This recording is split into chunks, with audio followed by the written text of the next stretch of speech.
बिस्मिल्लाहिर्रहमानिर्रहीम। Dear students, अस्सलाम वालेकुम। Dear students, commerce and management sciences lecture series में बड़े ही इम्पोर्टेंट सब्जेक्ट फाइनेंशियल अकाउंटिंग में चूँकि हमने लेक्चर सीरीज़ का आगाज़ किया हुआ है, तो उसी सिलसिले में lecture number 8 the recording process में लास्ट स्टेज ट्रायल बैलेंस को लेके मैं हाज़िर हुआ हूँ आपकी खिदमत में, आपका teacher Rana Asif Shahzad Ali. Dear students, इससे पहले हम गुफ्तगू कर चुके हैं कि रिकॉर्डिंग प्रोसेस में अकाउंट कैसे बनता है, जनरल में एंट्री कैसे की जाती है, लेजर में डेटा को कैसे ट्रांसफ़र किया जाता है, और फिर वहाँ से तो चलिए स्टूडेंट्स स्टार्ट करते हैं हम अपने आज के टॉपिक को। सबसे पहले हम इस टॉपिक का प्रीव्यू करते हैं। रिकॉर्डिंग प्रोसेस को हमने 3 हिस्सों में तकसीम किया था। लेक्चर नंबर 6 के अंदर हमने अकाउंट या इससे रेलेवेंट जितनी टर्मिनोलॉजीज़ थी इस प्रोसेस को डिस्कस किया था। दूसरे मरहले पे हमने steps in the recording process को लेक्चर नंबर 7 के अंदर डिस्कस कर लिया हुआ है, और अब हम आज के लेक्चर यानी लेक्चर नंबर 8 में ट्रायल बैलेंस, इससे रेलेवेंट इश्यूज़, इसकी लिमिटेशंस, लोकेशनल एरर्स या करेंसी साइंस एंड अंडरलाइनिंग के इश्यूज़ को डिस्कस करेंगे। रिकॉर्डिंग प्रोसेस में आज के यानी लेक्चर नंबर 8 के हमारे जो लर्निंग ऑब्जेक्टिव्स होंगे इसको एक नज़र देखते हैं। आफ्टर स्टडिंग दिस लेक्चर, यानी ये लेक्चर स्टडी करने के बाद you should be able to, आप इस काबिल हो जाएंगे to prepare a trial balance, कि ट्रायल बैलेंस कैसे प्रिपेयर किया जाता है, एंड एक्सप्लेन इट्स पर्पसेस, और इसके मकासद क्या हो सकते हैं। सबसे पहले हम अपने पहले लर्निंग ऑब्जेक्टिव यानी how to prepare a trial balance and explain its purpose को देखते हैं। पहले तो एक थोड़ा सा जायज़ा लेने की ज़रूरत है कि what is trial balance, trial balance क्या है, ये क्यों बनाया जाता है। A trial balance is a list of accounts, ये एक समरी होती है, ये लिस्ट ऑफ अकाउंट्स होती है, and their balances at a given time, किसी मखसूस टाइम पे इनके बैलेंसेस को इसमें रिपोर्ट किया जाता है। Proves the mathematical equality of debits and credits, साबित किया जाता है मैथमेटिकली आफ्टर पोस्टिंग, जब लेजर के क्लोजिंग बैलेंसेस निकाल दिए जाते हैं तो वहाँ से फिगर्स को उठा के इस समरी यानी लिस्ट ऑफ अकाउंट में आप पोस्ट करते हैं। जिन लेजर्स के क्लोजिंग बैलेंसेस डेबिट निकले होते हैं वहाँ से फिगर को पोस्ट करके ट्रायल बैलेंस के डेबिट वाले कॉलम में ट्रांसफ़र कर दिया जाता है। जबकि ऐसे लेजर्स या ऐसे टी अकाउंट्स के जिनकी क्लोजिंग फिगर्स क्रेडिट बैलेंस निकली होती हैं उनको वहाँ से पोस्ट करके ट्रायल बैलेंस की क्रेडिट साइड वाले कॉलम में पोस्ट कर दिया जाता है, और आखिर में इसको प्रूव किया जाता है मैथमेटिकली कि debits must be equal to credits. The steps for preparing a trial balance are, जब हम ट्रायल बैलेंस प्रिपेयर कर रहे होते हैं तो हमें कुछ मखसूस मराहल में से गुजरना होता है। वो मराहल क्या हो सकते हैं? Number 1, list the account titles and their balances, हमें अकाउंट टाइटल के मतलब मखसूस टाइटल्स को मद्देनज़र रखना होता है और उनके बैलेंसेस को देखना होता है। दूसरे मरहले पे total debits and credit columns, हमने ये देखना है कि जितने हमारे पास कॉलम हैं उनके डेबिट बैलेंस हैं या उनकी क्रेडिट बैलेंस हैं, उनको मद्देनज़र रखना होगा। तीसरे मरहले पे prove the equality of the 2 columns, हमें ये साबित करना होगा कि दोनों कॉलम्स जो हैं उनका ग्रैंड सम टोटल होता है। नेक्स्ट स्लाइड पे मैं आपके सामने इसका एक फॉर्मेट प्रेजेंट करता हूँ कि आपको पता चले कि ट्रायल बैलेंस जो है एक लिस्ट ऑफ अकाउंट जो है वो कैसे बनती है। तो स्टूडेंट्स ये देखिए, ये स्लाइड नंबर 6 पे आपके सामने है ट्रायल बैलेंस।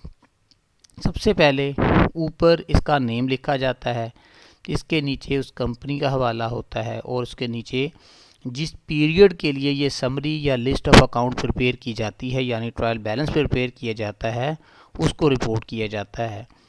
इसके 3 कॉलम्स होते हैं। फर्स्ट कॉलम जिसके ऊपर हेडिंग होती है ये टाइटल ऑफ अकाउंट्स यानी अकाउंट्स के नेम लिखे होते हैं जो यहाँ पे प्रेजेंट करने होंगे।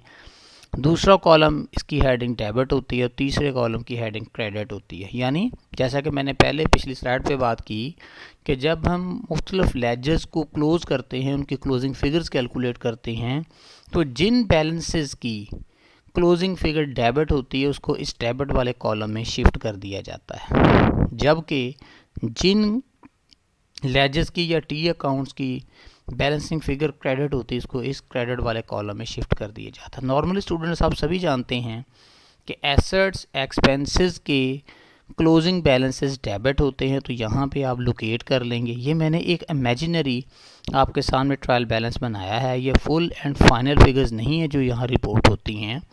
हमने अपने गिवन डेटा को देखना होगा, जितने टी अकाउंट्स बने होंगे उसके मुताबिक यहाँ पे उनकी शिफ्टिंग करना होगी। तो इस तरह से ये ट्रायल बैलेंस जो है ये 3 कॉलम पे मुश्तमिल एक लिस्ट ऑफ अकाउंट या शेड्यूल होता है और आखिर पे जाके ये लाजमी तौर पे आपने देखना होगा कि जितने भी बैलेंसेस आपने डेबिट साइड पे पोस्ट किए हैं या जितने भी बैलेंसेस आपने क्रेडिट साइड पे पोस्ट किए हैं, जब इनका टोटल करेंगे यानी ये ग्रैंड सम बनाएंगे, debits must be equal to credits, यानी डेबिट साइड का जो ग्रैंड सम होगा वो क्रेडिट साइड के ग्रैंड सम के बराबर होगा। और अगर ऐसा नहीं होता तो फिर इसको बैलेंस करने के लिए आपको कुछ करेक्टिव मेजर्स लेना पड़ती हैं। लेकिन चूंकि अगर आपका रिकॉर्डिंग प्रोसेस सही हो यानी आपने जर्नल एंट्री प्रॉपर की हुई हो और सही अकाउंट को इफेक्ट दिया हुआ हो और इसी तरह उनको वहाँ से लेजर में पोस्ट करते हुए तमाम अकाउंटिंग रूल को मद्देनज़र रखा हो तो फिर ये गलती नहीं होती। तो स्टूडेंट्स चलते हैं इनकी कुछ इश्यूज़ को डिस्कस करते हैं। ये जनरल लेजर जो कि हम लेक्चर नंबर 7 में प्रेजेंट कर चुके हुए हैं, हम यहीं से मैं आपको चीज़ों को पोस्ट करना सिखाऊंगा कि कैसे चीज़ें यहाँ से उठा के और पोस्ट की जाती हैं ट्रायल बैलेंस के अंदर। तो यहाँ पे स्टूडेंट्स आपको नज़र आ रहा है मुख्तलिफ़ किस्म के लेजर बने हुए हैं, जैसा कैश का लेजर बना हुआ है जिसको नंबर 101 हमने दिया हुआ है। इसकी क्लोजिंग फिगर रेड कलर की 15,200 निकली हुई है और ये चीज़ें स्टूडेंट के साथ पहले डिस्कस हो चुकी हैं कि ऐसे अकाउंट्स या ऐसे लेजर्स जिनका बैलेंस जो है वो क्रेडिट साइड पे निकलता है उनको डेबिट बैलेंस कहते हैं, और ऐसे अकाउंट्स के जिनकी बैलेंसिंग फिगर क्रेडिट साइड पे निकलती है तो उसको अमूमी तौर पे हम डेबिट साइड पे निकलती है उसको क्रेडिट बैलेंस कहा जाता है। लेकिन चूँकि यहाँ पे ये जो लेजर्स आपके सामने रिपोर्ट हुए हैं ये कंप्यूटराइज तरीके से बने हुए हैं, तो इसको हमने पहले लेक्चर नंबर 7 के अंदर डिस्कस कर लिया हुआ है कि पहला कॉलम एक लेजर के अंदर डेट का होता है, दूसरे में एक्सप्लेनेशन होती है, तीसरे के अंदर रेफरेंस दिया जाता है कि ये एंट्री कहाँ से उठाई गई है, फोर्थ कॉलम डेबिट होगा, फिफ्थ कॉलम क्रेडिट का होगा और लास्ट कॉलम यानी सिक्स्थ कॉलम बैलेंस का होता है। तो हम बैलेंस कैसे करते हैं, जैसे जैसे कोई चीज़ डेबिट होती है तो डेबिट कॉलम में आ जाती है, जैसे ही कोई चीज़ क्रेडिट होती है तो क्रेडिट कॉलम में आती है। तो हम इसको जाकर यहाँ डेबिट लिखा है तो यहाँ डेबिट लिख लेंगे और फिर डेबिट है तो इसमें प्लस हो जाएगा ये 11,200। जब इसमें कोई चीज़ या अमाउंट क्रेडिट हो जाएगा तो वो माइनस हो के तो बैलेंसिंग फिगर 10,300 जैसे बची हुई पीछे रह जाएगी। फिर 600 क्रेडिट हुआ तो और माइनस हो गया, 9700 रह गया, और 500 क्रेडिट हुआ तो माइनस हो के 9200 रह गया, और 4,000 क्रेडिट हुआ तो 5200 रह गया, और फिर डेबिट हुआ है तो चूँकि ये बैलेंस डेबिट का शो हो रहा है इसमें 10,000 फिर डेबिट जमा हो जाएगा तो ये 15,200 का डेबिट बैलेंस बन जाएगा। तो इस तरह से हम ये कह सकते हैं कि हमारे पास जो बैलेंसिंग फिगर है वो डेबिट है। और जैसा कि मैं पहले वजाहत कर चुका हूँ एसेट्स एंड एक्सपेंसेस के जो बैलेंसेस होते हैं वो हमेशा डेबिट बैलेंस होते हैं, जबकि लायबिलिटीज़, इनकम और कैपिटल के जो बैलेंसेस होते हैं वो हमेशा क्रेडिट बैलेंस होते हैं। तो यहाँ पे आपके सामने कोई 8 या 10 के करीब मैंने मुख्तलिफ लेजर्स शो किए हुए हैं, सब की बैलेंसिंग फ़िगर निकाली हुई है। ये रेड कलर से हर लेजर की आपको बैलेंसिंग फिगर नज़र आ रही है। जैसे कैश की बैलेंसिंग फिगर, डेबिट बैलेंस 15,200 है।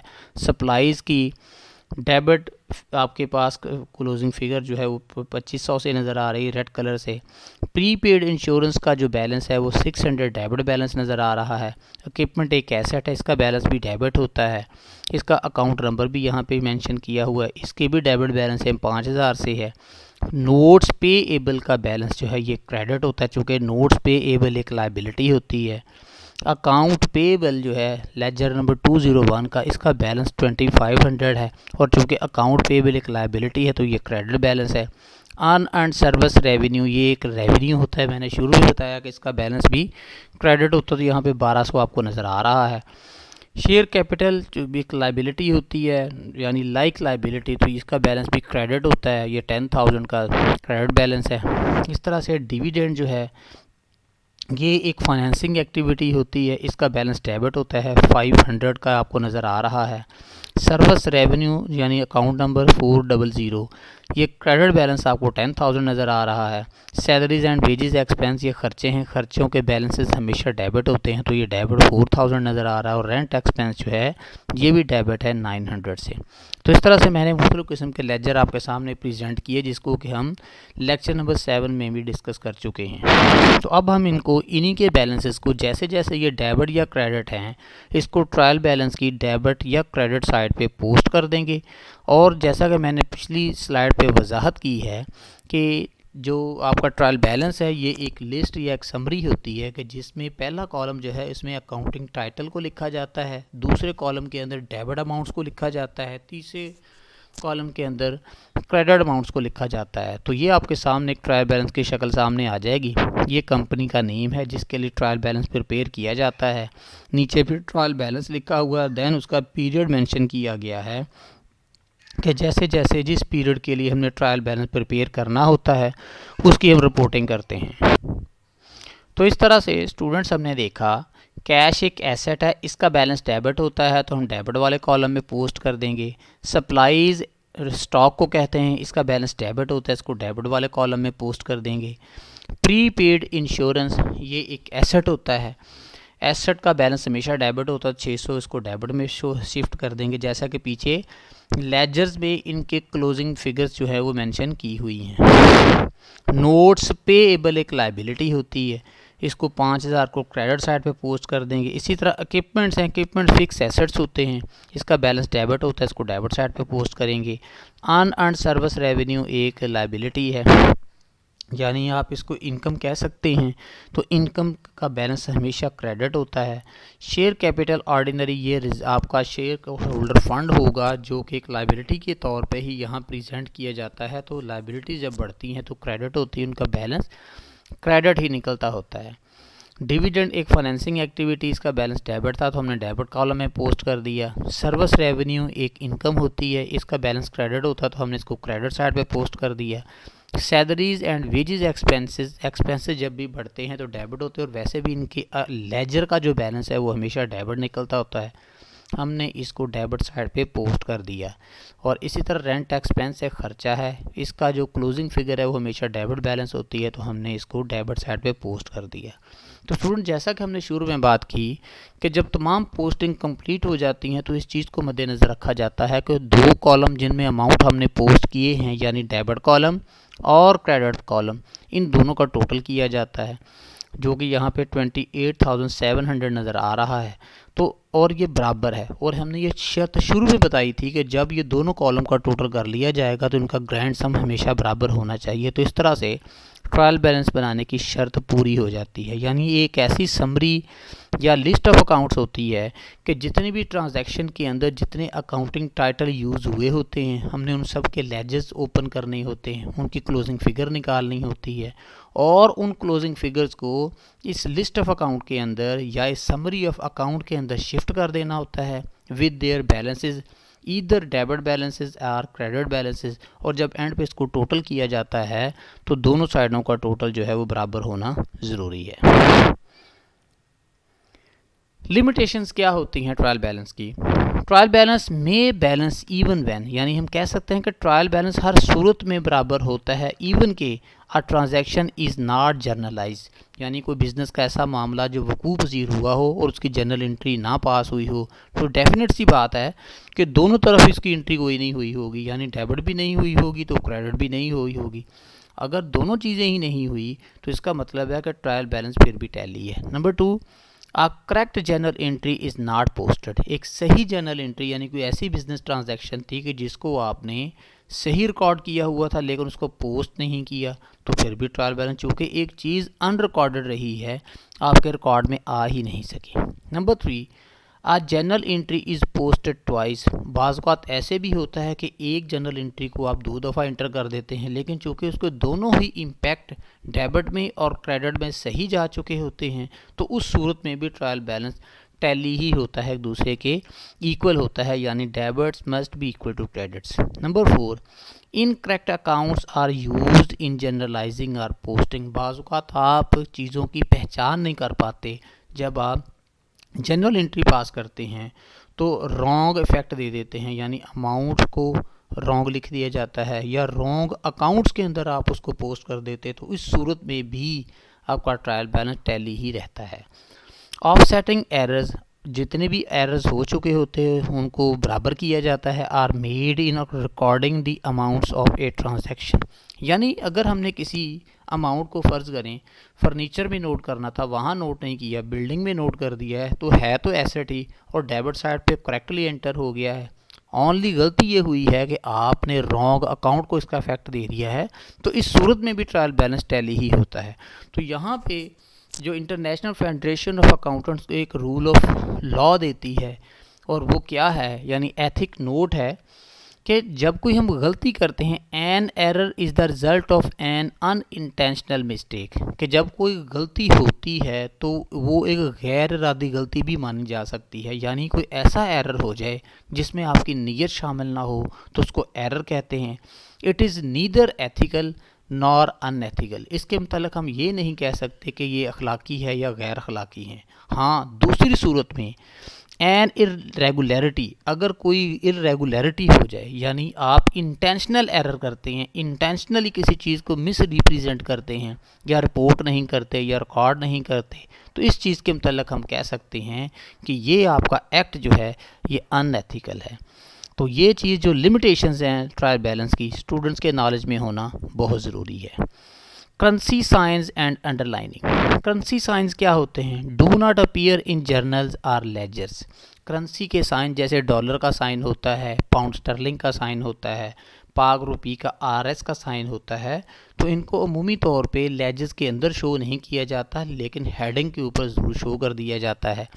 Typically used only in the trial balance and the financial statements. अमूमी तौर पे जो करेंसी के साइंस होते हैं इनको ट्रायल बैलेंस या फाइनेंशियल स्टेटमेंट के अंदर शो कर सकते हैं। यानी अगर आपने अमाउंट लिखना है 500 और वो पाकिस्तानी रुपये में है तो लिख सकते हैं RS 500।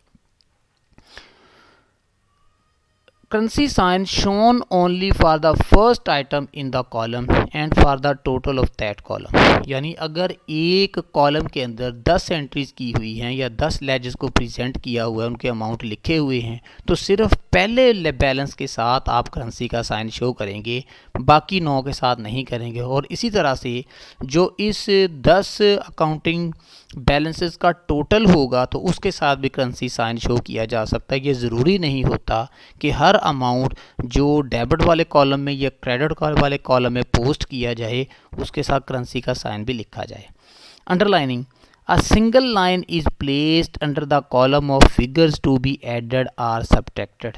यानी एक सिंगल लाइन आपने लगानी होती है, उसके साथ जिस अमाउंट को आपने प्लस करना होता है या जिस अमाउंट को आपने उसके साथ माइनस करना होता है। यानी जब हम ऑफसेटिंग का अमल करते हैं, ए लाइक आइटम को हम प्लस कर देते हैं और डिसलाइक आइटम को हम एक दूसरे के साथ एडजस्ट कर जाते हैं। यानी डेबिट में डेबिट प्लस हो जाता है, जैसा कि मैथमेटिक के रूल्स में आपने पढ़ा हुआ है, जबकि क्रेडिट में से डेबिट माइनस होता है, डेबिट में से क्रेडिट माइनस होता है, लेकिन डेबिट डेबिट को प्लस कर देता है और क्रेडिट क्रेडिट को प्लस कर देता है। और इसी तरह से totals are double underlined, amount, जबकि जहाँ पे टोटल होता है उसके साथ उसके नीचे डबल लाइन लगाई जाती है। तो ये चीज़ स्टूडेंट्स ने याद रखनी है कि जो इंडिविजुअल अमाउंट लेजर्स के अंदर लिखे जाते हैं या हम ट्रायल बैलेंस के अंदर रिपोर्ट करते हैं, अगर किसी के साथ सिंगल लाइन लगी हुई है तो वो इंडिविजुअल अमाउंट ही कंसिडर होंगे। लेकिन अगर किसी अमाउंट के साथ डबल लाइन लगी हुई है यानी उसके नीचे डबल लाइन किया गया है तो फिर वो ग्रैंड सम होता है उस साइड का। तो ये अकाउंटिंग के अंदर कुछ साइंस ऐसे होते हैं कि स्टूडेंट्स के लिए जिनको समझना बड़ा लाजमी होगा।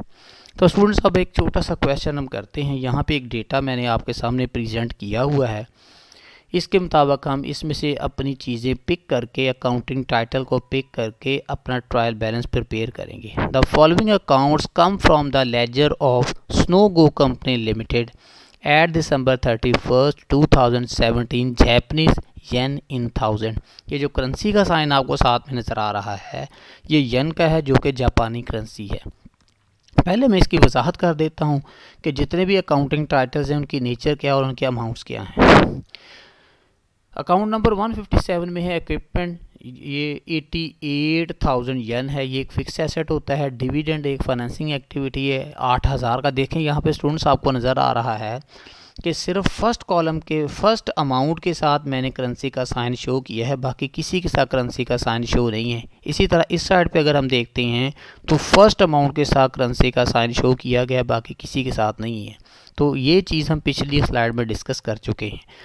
अकाउंट पेबल एक लाइबिलिटी होती है, 2200 क्रेडिट बैलेंस होता है। सैलरीज एंड वेजेस एक्सपेंस खर्चे होते हैं, खर्चों का बैलेंस डेबिट होता है। अकाउंट रिसीवेबल एक एसेट होता है, बैलेंस इसका डेबिट होता है।